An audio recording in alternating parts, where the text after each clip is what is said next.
Les pieds dans le plat. Cyril Hanouna. Je vais vous parler d'Harrison Ford, qui a toujours voulu faire du cinéma, mais le cinéma n'a pas toujours voulu de lui. Et à la fin des années 60, le jeune Harrison va donc de petit rôle en petit rôle, il n'arrive pas vraiment à faire vivre sa famille.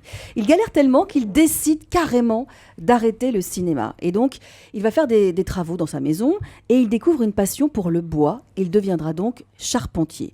Mettant à profit son petit réseau d'amis dans le cinéma, puisqu'il a fait quelques petits boulots tout de même, il trouve du travail comme charpentier chez plusieurs personnes, dont un réalisateur encore inconnu, un certain George Lucas.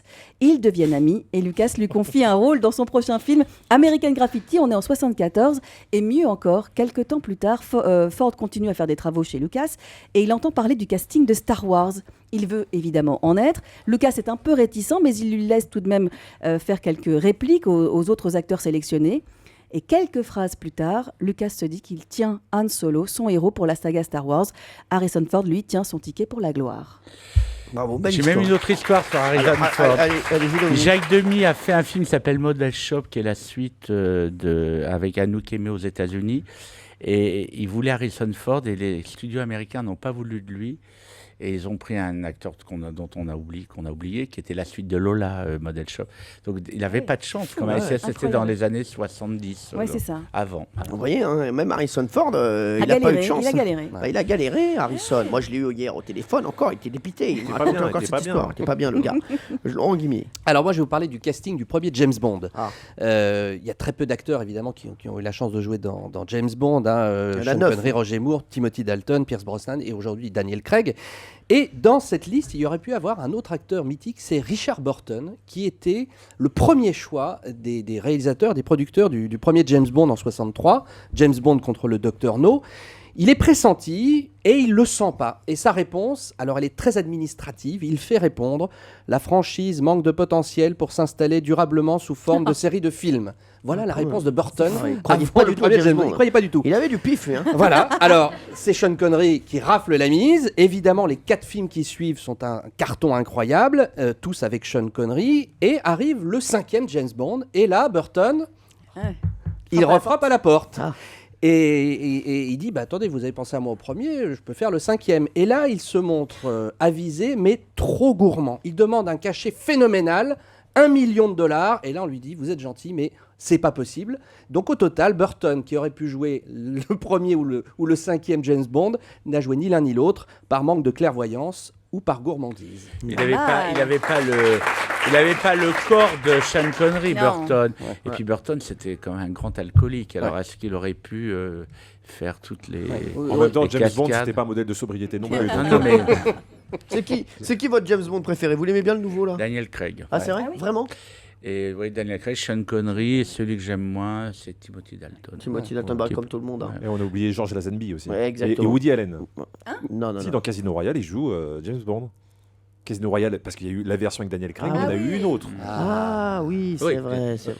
Aussi. Mais Woody Allen joue dans. Non, c'est pas Je Woody vous Allen. assure, il y a Woody Allen, il y a eu même Peter Sellers qui joue le rôle. Ouais, Peter Sellers, c'est non, Peter mais il y a Sellers les qui deux. joue le rôle de James Bond. Vous vérifierez. D'accord, très bien. Non, Woody Allen, je l'avais pas, mais Peter Sellers, oui. Bon, bah écoutez. Allez, Jean-Luc Lemoyne.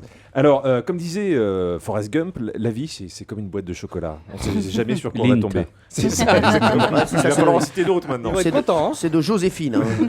Non, c'est le cas notamment de l'actrice Charlize Theron, qui était oscarisée pour son rôle de tueuse en série dans Monster en 2004 et qui est actuellement ou récemment l'égérie de la marque Dior. Alors ce destin était loin d'être tracé puisque Charlize Theron a 20 ans quand elle arrive aux États-Unis, elle est sud-africaine, pour tenter sa chance dans la comédie. Elle galère, vit de petits cachets éparpillés, ce qui occasionne des relations assez tendues avec sa banque. Et un jour, elle arrive au guichet de sa banque pour y déposer un chèque, l'échange est tendu, le ton monte, et la jeune actrice perd ses nerfs, se met à hurler sur le guichetier, et elle hurle tellement fort que ça intrigue les autres clients de la banque qui assistent à la scène. Et parmi ces clients, il y a un certain John Crosby, qui n'est autre que le Dominique Besnard américain de l'époque. Impressionné, John Crosby lui dit qu'elle a certainement des capacités pour jouer à la comédie.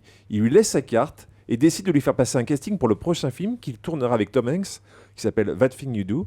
Et c'est comme ça qu'a commencé la carrière de Charlize Theron, Drôle. parce qu'elle s'en est pris à son guichetier dans une banque. Et quelques années plus tard, elle a eu l'Oscar pour Monster. Ah bah, vous connaissez cette histoire, Dominique? Mais vous savez, les débuts des histoires d'actrices, c'est toujours un truc un peu sensationnel, Vous avez improbable. un début à nous raconter, vous, un truc qui vous vient tout de suite d'une actrice française qui a fait des débuts vraiment assez chaotiques ou des débuts auxquels on croyait pas du tout. Je réfléchis à la prochaine intervention. Je vais D'accord, faire un truc très bien, rigolo. Très bien, d'accord. Ah, pour Bayo Corrière. Voilà. Ah d'accord, donc là vous n'êtes pas du tout avec moi. D'accord, très bien. Je vous rappelle ultérieurement. Très bien. Juste, Thierry Geoffrotin, pour vous, qui avait la meilleure histoire? Alors moi j'aime beaucoup les deux histoires quand le destin s'en mêle parce que d'abord c'est réjouissant, on se dit qu'une carrière n'est jamais impossible. Mais j'aime beaucoup quand même le charpentier Harrison, donc je choisis Valérie Benaïm. Lui aussi, il veut apparemment avoir une aventure avec Valérie Benaïm. Voilà, Dieu sait qu'on le comprend. Europe 1, les pieds dans le plat. Tous les jours, 10h30, 12h30. Cyril Hanouna.